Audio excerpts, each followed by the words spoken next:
amazing. Nice to meet Hi, you. nice to meet you. Thanks for Oh, joining. nice to meet you guys, and a big congrats on the Decameron. Funny and smart and heartfelt. I enjoyed it. Oh, that's nice. Thank you so much. We appreciate that. Oh, you're so welcome. Let's begin with you, Miss Kathleen. Give us the genesis. What got you interested in creating the series loosely based on Giovanni Boccaccio's The Decameron? Sure. I wanted, during the pandemic, there was a lot of downtime. And I was trying to figure out what my next TV show would be. And I wanted to try to figure out a way to kind of process what we were all going through. And so the Decameron, the original text, felt like a good jumping off point, like an inspiration for, it's, classic story about relationships, sex, drama, lies, and the bubonic plague. That's cap it right. off And you, with Miss Bonnie. Tony, Of course, the fantastic as Sirisco. Talk to us about your character. Describe him to us, and we'll see the reason you got interested in joining the cast. Yeah, so Sirisco, if you look at it kind of like a Downton Abbey or like an upstairs, downstairs, he's the head of the downstairs. And he, in the pilot, is forced into many different positions that he is not comfortable with or prepared for. And also in the middle of a pandemic, the bubonic plague. So you kind of see him discover his own courage, his own strength. He makes a lot of mistakes. But what I love about what Kathleen has written is you have these high stakes, but you find this comedy to kind of take the air out of the balloon, to kind of release the tension. And I personally think that makes the best television when you have that balance, definitely. Oh, I totally agree. Miss Kathleen, at its heart, and you kind of briefly mentioned this, that the Decameron is about class struggles made worse by the pandemic, right? I mean, talk to us about that real quick. Well, I think we all saw it with our eyeballs during COVID that the wealthy got wealthier and that people that struggled to kind of meet their basic needs, that population got larger. So, it's hard. It was hard not to see that, even if you weren't looking for it. And I think that,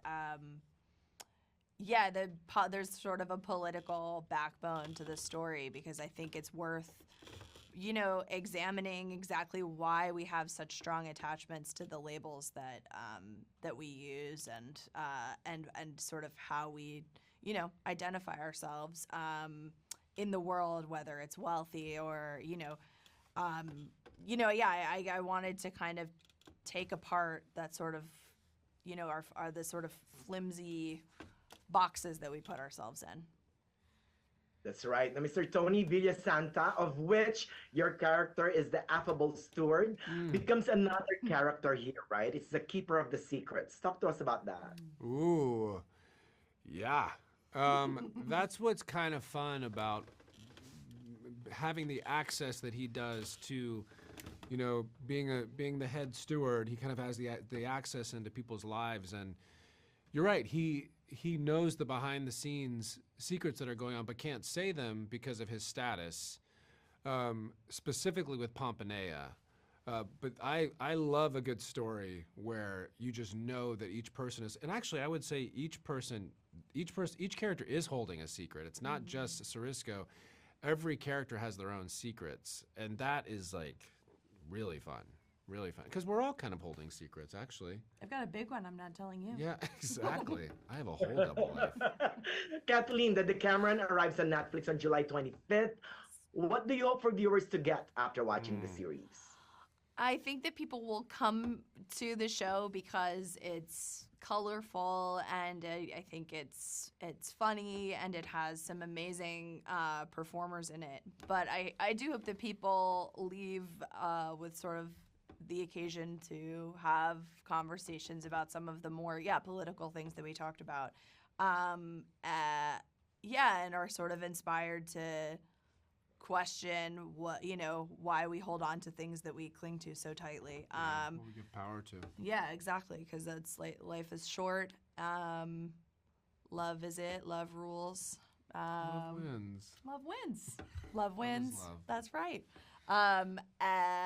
So yeah, I hope people have conversations. I think that, we talked a lot today about, like, Tony mentioned that there's a lot of light and dark in each character, and I don't think anybody is entirely good or entirely bad, and I'm excited to see kind of like what sort of conversations these people spark, because I think that some people will be polarizing. Oh, that's right. And it's also totally funny and relatable. So, good. big congrats Thank you on the so much. Decameron again. Everyone should say, welcome to Villa Santa. Yes, Hey, exactly. Yes, Thank yes. Welcome to you. Villa Santa. Welcome to Villa Santa.